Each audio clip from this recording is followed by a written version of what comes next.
Hi, അപ്പം ഇന്ന് ഞാൻ ഉണ്ടാക്കുന്നത് നല്ലൊരു മാമ്പഴ പുളിശ്ശേരി കേട്ടോ.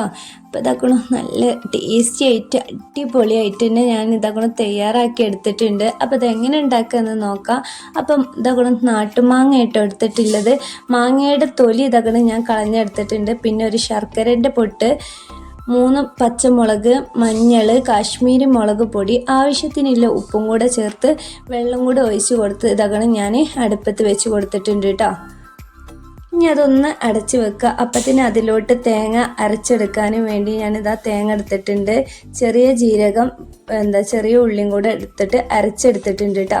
ഇനി അതിലോട്ട് കുറച്ച് തൈരും കൂടെ പാർന്ന് കൊടുക്കുക. കുറച്ച് പുളിയില്ല തൈരാട്ടോ. അപ്പം അതും കൂടെ ചേർത്തിട്ട് ഒന്നും കൂടെ അരച്ചെടുത്തിട്ടുണ്ട്. അപ്പത്തിന് ഇതാ നമ്മുടെ മാമ്പഴ പുളിശ്ശേരി ഇതാക്കണം തിളച്ചിട്ടുണ്ട് കേട്ടോ. ഇനി കുറച്ച് നേരം കൂടെ അതൊന്ന് വേവട്ടെ. അപ്പോൾ ഒന്ന് ഇളക്കി കൊടുക്കണം കേട്ടോ, അല്ലെങ്കിൽ അടിയിലൊന്ന് പിടിക്കാൻ ചാൻസ് ഉണ്ട്. പിന്നെ അതാക്കണം ഞാൻ അരച്ച തേങ്ങ കൂടെ അതിലോട്ട് ഒഴിച്ച് കൊടുത്തിട്ടുണ്ട്. ഇനി ഒന്ന് വറവിടണം കേട്ടോ. അപ്പോൾ ഇതാ കടുക് ഇട്ട് കൊടുത്തിട്ടുണ്ട്. ഇനി വറ്റൽ മുളകും കൂടിയും കറിവേപ്പിലയും കൂടി ഇട്ട് കൊടുക്കുക. ഇനി ആ ഒരു മാമ്പഴ പുളിശ്ശേരിക്കാണ് ഒഴിച്ച് കൊടുക്കട്ടോ. അപ്പം നമ്മൾ ടേസ്റ്റി ആയിട്ടുള്ള മാമ്പഴ പുളിശ്ശേരി ഇതാക്കണം റെഡി ആയിട്ടുണ്ട്. അപ്പോൾ ഒരു പ്ലേറ്റ് ചോറ് കഴിക്കാൻ ഈ ഒരു ഐറ്റം മതി കേട്ടോ. വേറെ ഒരു കൂട്ടാനും വേണ്ട, ഒരു കറിയും വേണ്ട. അപ്പം നിങ്ങളൊക്കെ ഒന്ന് വീട്ടിൽ തയ്യാറാക്കി എടുക്കുക.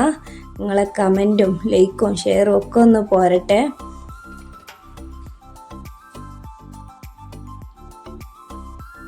അപ്പം നിങ്ങൾക്ക് എൻ്റെ വീഡിയോ ഇഷ്ടപ്പെട്ടാൽ ലൈക്ക് ചെയ്യുക, ഷെയർ ചെയ്യുക, കമൻറ്റ് ചെയ്യുക, സബ്സ്ക്രൈബ് ചെയ്യാൻ മറക്കല്ലേ.